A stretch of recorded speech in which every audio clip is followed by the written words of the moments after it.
नमस्कार, मी नाना आहिरे. आवाज in news Marathi चॅनलमध्ये आपलं सर्वांचं स्वागत करतो. बघूया आजची ठळक बातमी. गालावर हात फिरून तू कसा आहेस काळजी घे. ताफा रस्त्यात थांबून सामान्य कार्यकर्त्याच्या कुटुंबाला थेट भेट देणारा, मुलाच्या हातात चॉकलेट भरून गोड पापा घेणारा, चुकीला चूक म्हणून दरडावून सांगणारा आणि पुन्हा प्रेमाने समजून सांगणारा, तुला कधीही अडचण आली तर थेट फोन कर, असे सामान्य कार्यकर्त्याला बळ देणारा महाराष्ट्राचे उपमुख्यमंत्री अजितदादा पवारांसारखा पुन्हा नेता होणार नाही, अशा शब्दात नाशिकच्या नांदगावमधील गुप्ता लॉन्स या ठिकाणी आयोजित शोक सभेत नेत्यांसह कार्यकर्त्यांनी श्रद्धांजली वाहिली. पवारांच्या निधनानंतर शिवसेना आमदार सुहास कांदे व अंजुम कांदे यांच्या माध्यमातून राष्ट्रवादी काँग्रेससह सर्वपक्षीय कार्यकर्त्यांनी जड अंतकरणाने शोकसभा भरवली होती. अजित पवारांसारखा दूरदृष्टी असलेल्या नेता, शब्दांचा पक्का, शिस्तीचा आणि कठोर बोलणारा पण प्रेमाने जवळ करणारा नेता मी आजपर्यंत राजकीय वाटचालीमध्ये पाहिला नव्हता. त्यांच्या जाण्यामुळे आपल्या राज्याचे मोठे नुकसान झाले आहे.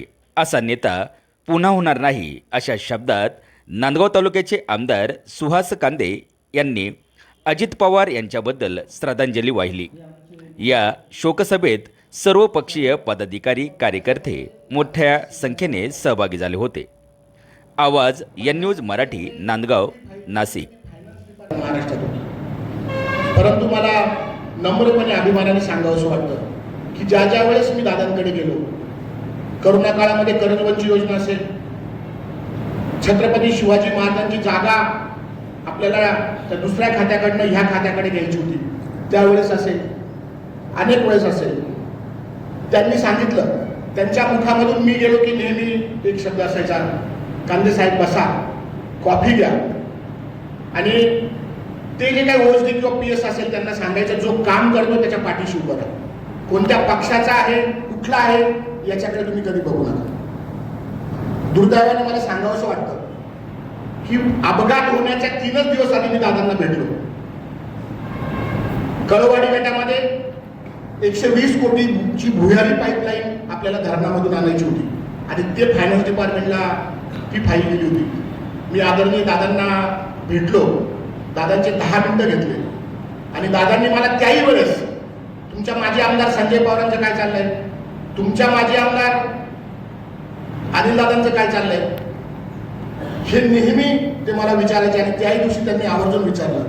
मला वाटतं की महाराष्ट्रातल्या कान्याकोपऱ्यामध्ये काय अडचण आहे, कुठला नेता काय करतो, याचा जर परिपूर्ण कोणाचा अभ्यास असेल तर आजही तो अजितदादाशिवाय कोणाचा नव्हता, असं अभिमानाने सांगितलं तर काय वाटतं. ज्यावेळेस आम्ही सभागृहात असायचो त्यावेळेस अजितदादा आमदार जर लॉबीमध्ये, आमच्यासारखे नवीन आमदार जर लॉबीमध्ये बसले तर त्यांना नेहमी आवर्जून अधिकाराने दापायचे, त्यांना सांगायचे, अरे बाबांनो सभागृहात बसा, थोडं तरी ज्ञान तुम्हाला मिळेल.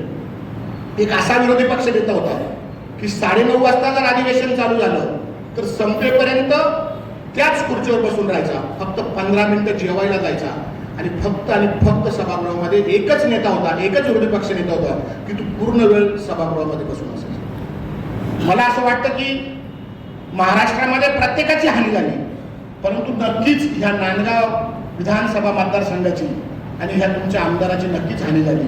कारण मी आजपर्यंत अजितदादांनी अनेक नेत्यांचे, अनेक मंत्र्यांच्या फायली फायनान्ससाठी आणून ठेवल्या असेल, परंतु माझी कधीच फाईल आणून ठेवली नाही. इतक्या आदराने आणि एक दादाकडे गेलं की एक वेगळी ऊर्जा दादाकडनं मिळायची.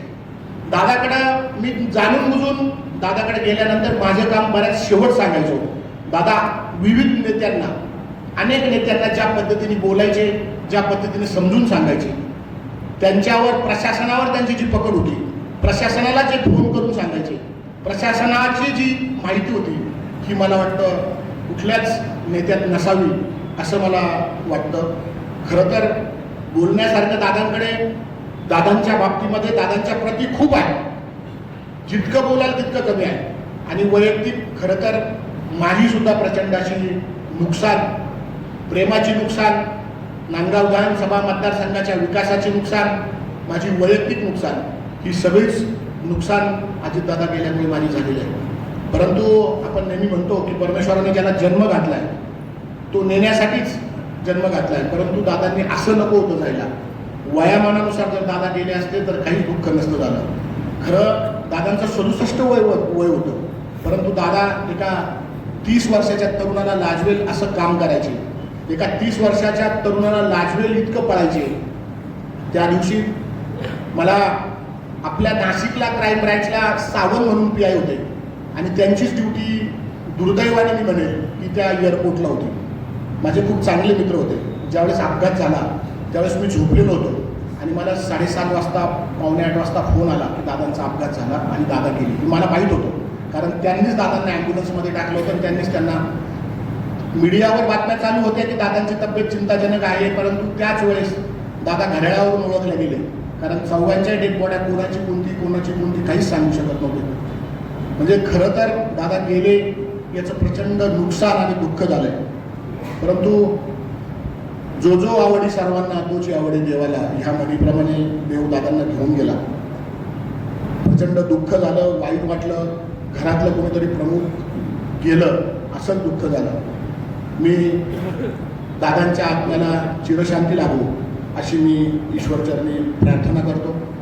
सुनेत्रावहिनी असेल, त्यांचे दोन्ही कुटुंबीय असेल, आदरणीय शरद पवार साहेब असेल, यांना दादाच्या जाण्याने जे दुःख झालं हे दुःख सावरण्याची ताकद परमेश्वर त्यांना देवो अशी मी परमेश्वराच्या चरणी प्रार्थना करतो.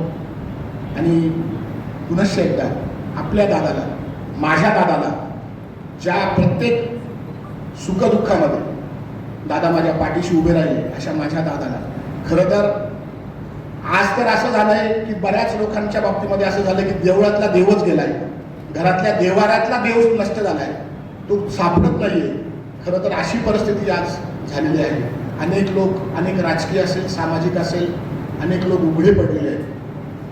तर अशा आपल्या दादाला, माझ्या दादाला मी नतमस्तक होऊन भावपूर्ण श्रद्धांजली अर्पित करतो आणि परमेश्वराजवळ एकच प्रार्थना करतो की दादाच्या आत्म्याला शांती लाभो आणि थांबतो.